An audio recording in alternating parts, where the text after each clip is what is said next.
మన తొలి వెలుగు ప్రేక్షకులు అందరికీ నమస్తే.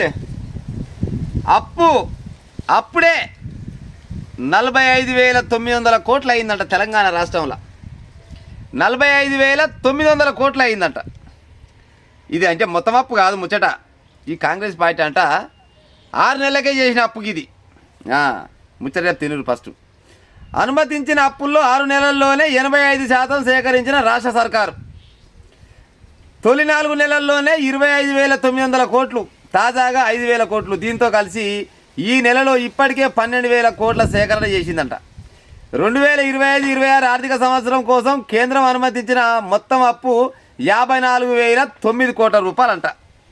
అంటే సంవత్సరానికి 54,009 కోట్ల రూపాయలు అప్పిస్తే దాన్ని ఖర్చు పెట్టుకోవాలని ఒక రూల్స్ ఉంటుందంట రిజర్వ్ బ్యాంకు వాళ్ళు చెప్పే ముచ్చట.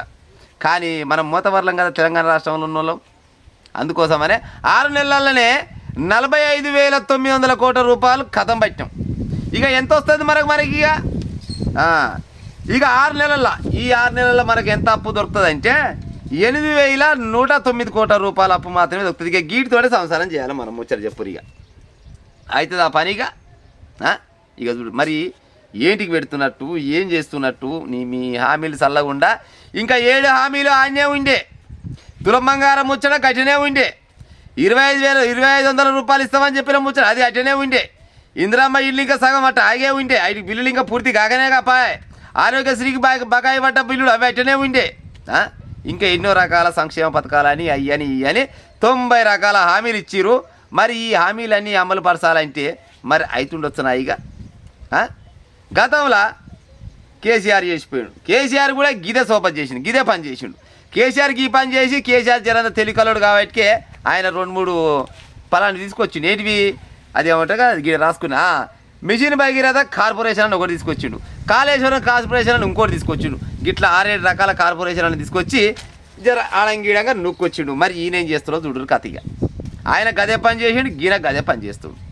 సంవత్సరం లోపు వాడుకోరని చెప్పిన పాపానికి 6 నెలలకే వాడేసిరట కథం. ఇక మనకు వచ్చేది ఎంత అంటే 8,000 కోట్ల చిల్లర వస్తుందంట. 8,000 కోట్లతోటి 6 నెలలు నడుస్తుండొచ్చునా? ఏడంగా నడుస్తుంది, నడవదు. ఇంకో రకంగా ఒకవేళ రాష్ట్రానికి ఆదాయం రావాలంటే మేము క్లియర్గా చెప్పినాం 25 లక్షల ఎకరాల భూమి కబ్జాలో ఉన్నది.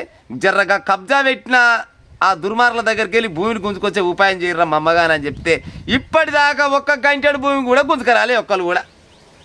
మరి ఆ భూములను గుంజుకొచ్చి ఆ 25 లక్షల ఎకరాల భూములను గుంజుకొచ్చి కనీసం వాళ్ళకెళ్ళి ఒక 30-40% భూములు అమ్మినా కానీ దేనికి ఒక దానికైతే ఎక్కరొచ్చు కదా. అవి గుంజుకరాకపోగా ఉన్న భూములను కూడా తాకట్టు పెట్టే కాలం వచ్చింది, అమ్మేసే కాలం వచ్చింది. మరి ఎట్ట ముందల పడుతుంది చెప్పురిగా?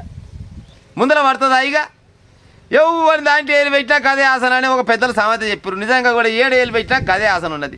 కేసీఆర్ చేసిన పని గట్టినే ఉంది, గీళ్ళు చేసే పని గట్టినే ఉంది. సంవత్సరం వరకు ఖర్చు పెట్టుకోని ప్రజల చేతిలో పెడితే 6 నెలల కథం పెట్టిరంటే సామెత ఉంటే కదా అడ్డం మింగి తాల్చమది దాన్ని నిల్వే మింగిరట కొంతమంది. గట్టినే ఉంది గీల ముచ్చట. మరి ఇవన్నీ ఆల్రెడీ ఏమంటారు అయిపోవాల్సిన కోట అయిపోయింది. మరి ఇప్పుడు వచ్చిన ఈ తులం బంగారం ముచ్చట ఎక్కడ పోయా? తులం బంగారం ఎప్పుడు ఇస్తాడు? మరి 2 నెలలు అయిపోయా తులం బంగారం ముచ్చట రాకపోయా. 2,500 రూపాయలు ఇస్తామని చెప్పిరి, వాళ్ళకి రాకపోయా. మళ్ళీ పోతే ఇంకా చాలా ఉన్నాయి, బొచ్చడు హామీలు ఇచ్చారు. మరి ఈ హామీలన్నీ నెరవేర్చేసరికల్లా మరి రాష్ట్రం ఏ రకంగా ఉండాలి, ఎన్ని లక్షల కోట్ల రూపాయలు అప్పులు కావాలి చెప్పురు. ఇక ప్రజలారా నిజంగా రాజకీయ నాయకులు అంటూ ఏమైనా ఎలక్షన్ల ముందర ఎన్నో రకాల హామీలు అయితే ఇస్తారు. కానీ ఆ హామీలు ఏ ఒక్క పబ్లిక్ కూడా అడగడు. అడిగిన హామీలు మాత్రం ఎక్కడు కూడా నెరవేర్చడు. జనాలకు కావాల్సింది ఏంది? ఉచిత విద్య, ఉచిత వైద్యం కావాలి. గవిటిని పక్కకు పెట్టి పనికిరాని సన్నాసి హామీలు ఇస్తానికి ఏక నెంబర్ ఉంటారు. కానీ జనాలకు ఏదైతే ఎక్కడ వస్తుందో దాన్ని ఊసే ఎత్తారు. మరి ఇవన్నీ ఏడికేలు వస్తాయి చెప్పురు. ఇక ఏడికేలు వస్తాయి, పశలన్నీ రావు. ఏమైనా ఒకవేళ వస్తగిస్తే రేపు దసరా పండుగ ముందులో ఉంది కాబట్టి వస్తగిస్తే దాని పేరు మీద 1000 కోట్లు వస్తున్నట్టు వస్తే 1000 కాబట్టి 1,500 కోట్లు వస్తాయి. గత కంటే ఎక్కువ అయితే రావు కదా. మరి గైడ్ తోడే నడుస్తుందా? ఇక ఏడికేలు వస్తాయి మరి పైసలు చెప్పురు. ఇక ఈ రకంగా పోతుంటే తెలంగాణ రాష్ట్రం ముందర ఎప్పుడు పోతుంది? బంగారు తెలంగాణ అంటే ఇది బంగారు తెలంగాణ కాదు రో నాయన, బరవత్తల తెలంగాణ చేద్దామని చూస్తారు. గతంలో గట్టినే చేసి గీలు గట్టినే చేసి పాడవుతారు.